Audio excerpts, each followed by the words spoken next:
नमस्कार। ब्रेक के बाद एक बार फिर हाजिर हैं केकेडी न्यूज में कुछ खास खबरों की तरफ।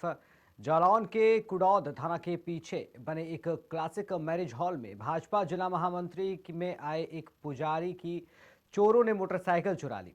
चोरी की घटना सीसीटीवी में कैद हो गई, जिसके बाद इस घटना की जानकारी लोगों ने पुलिस को दी। सूचना पर पहुंची पुलिस ने मामले को गंभीरता से लेते हुए जांच शुरू कर दी।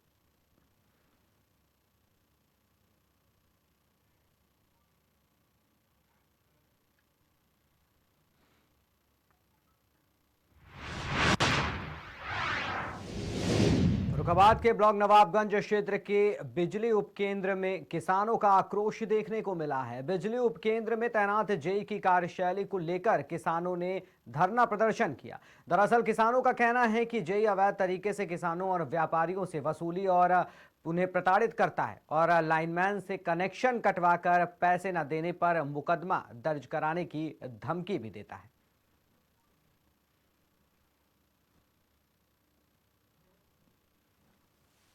प्रदर्शन किया है, क्या है मामला? आज हम सभी किसान साथी इस नवाबगंज बिजली घर में आए हैं। यहाँ जो हमारे जेई साहब हैं हर्ष कुमार जी, उनके द्वारा पूरे दिन नगर नवाबगंज में और क्षेत्र में लाइनें कटवाई जाती हैं उन किसानों की जिन पर 2000, 4000, 5000 बकाया है, जबकि उन जेई महोदय को ये पता नहीं है कि बिजली एक्ट जो इलेक्ट्रिसिटी एक्ट 2003 धारा 56 के अंतर्गत किसी व्यक्ति को नोटिस दिए बगैर उसका कनेक्शन नहीं काटा जा सकता है। खुद सुप्रीम कोर्ट की गाइडलाइंस है कि पानी और बिजली से किसी को वंचित नहीं किया जा सकता है, लेकिन पता नहीं, हमें लगता है कि वो नकल से पास है, क्योंकि अगर उन्होंने सुप्रीम कोर्ट की गाइडलाइंस नहीं पढ़ी है, हाई कोर्ट के आदेश नहीं पढ़े हैं, अनुच्छेद नहीं पढ़ा है संविधान का, इलेक्ट्रिसिटी एक्ट नहीं पढ़ा है, तो वो नकल से पास होकर आए हैं। और ऐसे लोग खुद में भी समस्या होते हैं और जनता के लिए भी समस्या बनते हैं और अपने चहेते लाइनमैन के द्वारा 500 रुपए की वसूली कराते हैं, फर्जी मुकदमा लगवाते हैं, 50,000 रुपए की मांग करते हैं। पूरे क्षेत्र में उनकी ये समस्याएं हैं, जिसके विरोध में आज हम सब किसान साथी यहाँ आए हैं और हमने एसडीओ साहब को भी ज्ञापन दिया है और उनसे मांग की है कि यदि 10 दिवस के अंदर उक्त जेई पर कार्रवाई नहीं होती है तो फिर पूरे जिले की भारतीय किसान यूनियन स्वराज के सभी किसान यहाँ पर अनिश्चितकालीन धरने पर बैठेंगे, जिसकी सारी जिम्मेदारी शासन प्रशासन की होगी। अब ये किसान पर मुकदमा लिखा गया था, वहाँ पर मुकदमा लिखा नहीं, लिखवाया गया था। उनकी 50,000 रुपए की पहले से डिमांड थी कि आप 50,000 रुपए दें। उनका लाइनमैन कह रहा है भाई साहब कि मैं तो नौकरी जेई साहब की करता हूँ, मेरी मजबूरी थी कटिया डालना, समर वहाँ पर बंद थी, कटिया ला करके केबल में डाला गया। इसके बाद जो है जबरदस्ती वीडियो बनाया गया और सारे वीडियो हमारे पास भी है, मतलब वहाँ के। इसके बाद मुकदमा लिखाया गया और इस घटना से 2 दिन पहले से जेई साहब 50,000 रुपए की मांग कर रहे थे। जेई साहब इसी तरीके की डिमांड करते हैं और जेई साहब के पास एक सबसे बड़ा ब्रह्मास्त्र है कि फर्जी मुकदमा लिखा देंगे और एक हरिजन एक्ट जो है वो उसमें फंसाने की धमकी सबको देते रहते हैं दिन भर। एसडीओ साहब को ज्ञापन दिया, क्या आश्वासन दिया आपको? एसडीओ साहब ने हमसे कहा है कि 10 दिवस के अंदर आपकी समस्या का समाधान होगा। ये जो मुकदमा दर्ज किया गया है, क्या ये मुकदमे को वापस लिया जाएगा? हमें एसडीओ साहब ने आश्वासन दिया है और जो हमारी बिल संबंधित समस्याएं हमारे किसान साथी आए हैं उनके सभी बिल संशोधित किए जाएंगे। नहीं होते हैं तो 10 दिन बाद फिर इस पावर हाउस में दरी बिछेगी। जो मीटर रीडर है वो मीटर रीडरों के द्वारा भी अवैध वसूली की जाती है, उनके द्वारा तो फर्जी दिन भर फर्जी मुकदमे लिखाए जाते हैं। इतना भय और आतंक गरीब जनता में बनाकर रखे हैं ये लोग कि बिल्कुल लूटना चाहते हैं, दिन में लूट करना चाहते हैं ये लोग। प्रदर्शन किया है, क्या है मामला?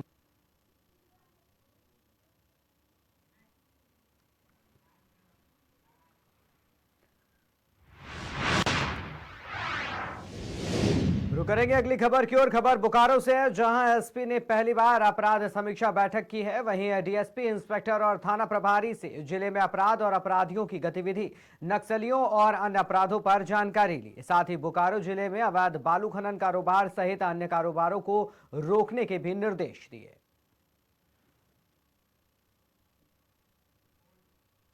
नक्सली का प्रेजेंस तो है। पिछले 1 मंथ पे हम लोगों ने बहुत सारी एरियाज पे इनपुट जनरेट किए हैं, उसमें ऑपरेशन भी हम लोगों ने लॉन्च किए हैं। तो नक्सली का मूवमेंट है और एज ए संगठित गिरोह हमारे बोकारो जिला में इस टाइप का गिरोह हमको लास्ट 1 मंथ में हमको नजर में नहीं आया है। जो भी हम लोग को परेशान करते हैं तो बाहर जिला का जो संगठित अपराधी है वही लोग उन लोग का प्रेजेंस दिखाने के लिए कोशिश कर रहा है, लेकिन हम लोग उसमें सारा थाना प्रभारी, एसडीपीओ सब हम लोग एकजुट में हैं और उसमें हम लोग यही है कि हम लोग दूसरे जिले की तरह बोकारो जिला को बनने नहीं देंगे। यहाँ पे जैसे पुराने टाइम से पीसफुल होते आ रहा है, जिसमें संगठित अपराध का ऐसा बड़ा हादसा हुआ नहीं है और इतना प्रभाव रहा नहीं है, उसको हमेशा हम लोग कायम रखेंगे और आने वाले दिनों में भी इस टाइप का कोई इंसिडेंट ना हो, इस पे हम लोग पूरा फोकस है। नक्सली के द्वारा आगजनी नहीं हुआ है या फिर नक्सली घटना कार्यरत हुआ है, उस केसेस को जल्द से जल्द डिस्पोजल करने और उसमें त्वरित गति पे कार्रवाई करने का आदेश दिया गया है। और इस टाइप का अगर धमकी वाले कॉल जो आ रहा है कॉन्ट्रैक्टर्स को या फिर बिजनेसमैन को, उस टाइप के कोई भी ऐसा मैटर होता है तो उसमें तुरंत फौरन एफआईआर करके उसका अनुसंधान ग्रहण कर, थाना प्रभारी खुद ग्रहण कर, उसमें कौन सी नंबर से कॉल आया है उसका वेरिफिकेशन वगैरह और उसमें उनके सेफ्टी के लिए क्या क्या हम लोग कर सकते हैं, उसके ऊपर हम लोगों अभी सब थाना प्रभारी से डिस्कस कर रहे हैं और ताकि बिजनेसमैन सेफ रहे और हम लोग बोकारो भयमुक्त हो, उसके लिए हम लोग कोशिश कर रहे हैं। रिसेंट के दिनों में कुछ ज्वेलरी शॉप्स और गाड़ी के डिक्के के द्वारा भी कुछ लूटपाट या फिर पैसा ऐसे चोरी करके ले गया है, वो केसेस भी हम लोग उसको बारीकी से देख रहे हैं और जल्द से जल्द उसमें भी हम लोग कार्रवाई करके उसकी जो अपराधी है उसको हम लोग पकड़ेंगे और उसमें भी सारा थाना प्रभारी एसडीपीओ को दिया गया है दिशा निर्देश, ताकि वो डेली उस केस को रिव्यू करते हुए उसमें जो फलाफल हो उसको सीनियर ऑफिसर को अपडेट कराता रहेगा। नक्सली